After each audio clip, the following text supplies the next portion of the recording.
Donald Trump's gaining a substantial amount of weight, and the guy who has spent years humiliating other people for being overweight wants everybody to look away and definitely don't mention that Trump has gained at least 20 pounds very, very quickly. Now, let me be completely clear before I can already see the emails I'm going to get today. I am not fat shaming Donald Trump.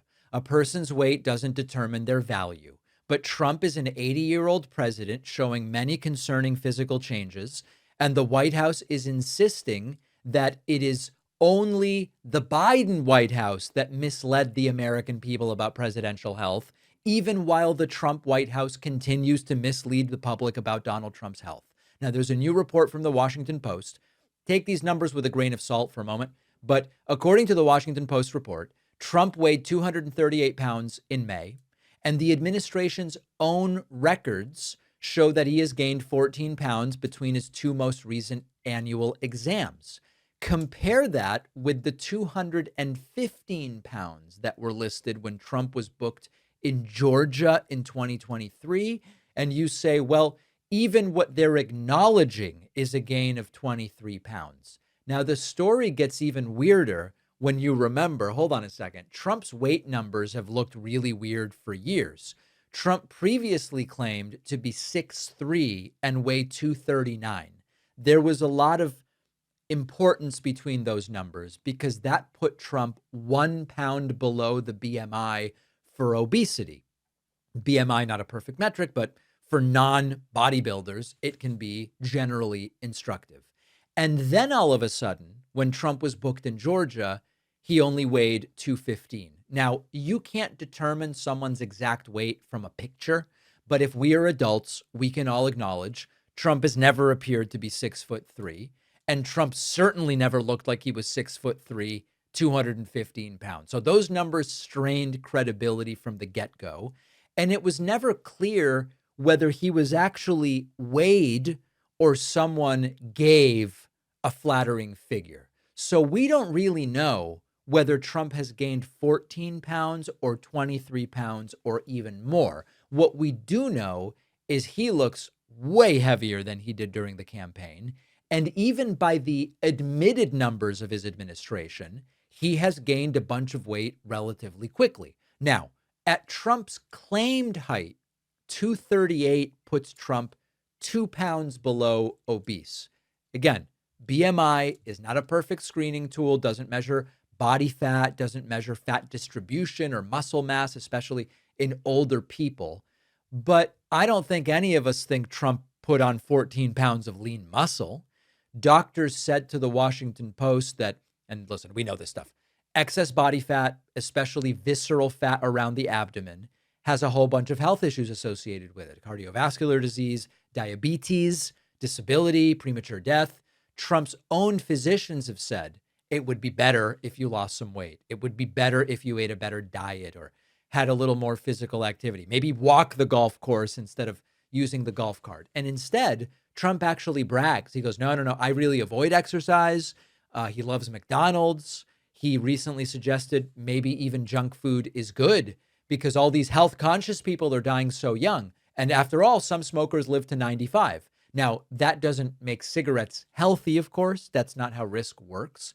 But the level of hypocrisy here is stunning because for Trump's entire political career, and even before it in a non-political setting, he would make fun of other people for their weight. He's made fun of Chris Christie. He's made fun of Illinois Governor J.B. Pritzker. He's made fun of Rosie O'Donnell. He joked recently about Chris Christie and Jerry Nadler fighting over cheesecake. And so Trump has no issue making other people's overweight status a punchline when he thinks it benefits him. But it's Trump's own weight that is now ballooning. And we're supposed to believe, oh, they're being so cruel. These are illegitimate questions. These are politically motivated questions. Now, the White House responded to concerns and questions about Donald Trump's ballooning weight by saying his energy is completely unmatched. And by the way, Joe Biden sucks. And Joe Biden is unhealthy and he has dementia and all of this different stuff. They did not explain Trump's weight gain. They did not address Trump's own doctor's recommendations or the general recommendations that being overweight is unhealthy. They have not addressed the question of whether Trump briefly lost weight because he was on what Trump describes as the fat shot, some kind of GLP-1 type medication like Ozempic.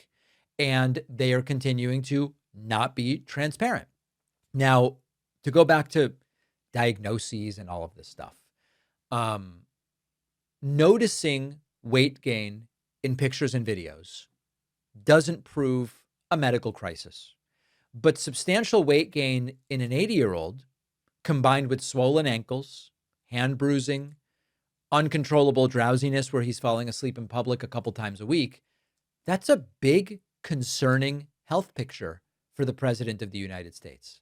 And we still don't even have a public that has gotten a real story with honest explanations about Trump's health, credible measurements. We are once again being told, don't believe your eyes, even if Trump's entire face and ankles look really swollen and his hands are bruised and he's visibly heavier than he has been in years. He is the healthiest president who has ever lived, definitely healthier at 80 years old and essentially obese than Barack Obama in his late 40s when he became the president of the United States. That's what they want you to believe. And so there's kind of two parallel stories here. There's the story of what is going on with Trump's health, and that's an important story because he's the president, and he made presidential fitness and health a standard when Joe Biden was the president. That's number one. The number two is that much like cults and authoritarian regimes, they are telling the public, believe things that directly contradict what you see with your own eyes. Trump is increasingly struggling to walk and swinging his right leg around, and his ankles are swollen and his hands are bruised and he's falling asleep all the time and he's visibly confused and he's put on a bunch of weight. Ignore all of that. That's what your senses are telling you. Listen to what the authoritarian leader says. Listen to what the cult leader says. That's how we know cults and dictators operate, where they say, I am the holder of truth. Listen only to me and ignore what your own senses are telling you. I'm not falling for it. I hope none of you are. Every political story has two parts: what happened and what different media outlets want you to think happened. And you can see the framing difference pretty clearly in this story about Donald Trump signing a $70 billion immigration bill after this long fight over ICE funding. On the left, the focus is what will the money fund? Billions for the next 3 years of Trump's mass deportation campaign. On the right, the emphasis is Trump taking future ICE shutdowns off the table by signing the bill. One side is asking, what does this mean for immigration enforcement, for mass deportations? The other is framing it as Trump ending the threat of ICE shutdowns. This is why our sponsor Ground News is so useful, because it lets you compare coverage from the left, right, and center in one place, along with factuality ratings and info about who owns the outlets. I've been using Ground News for years. It can really help you see through the political spin that blinds a lot of news consumers. And right now you can get 40% off the same Vantage plan I use. Go to ground.news/Pakman. The link is in the description.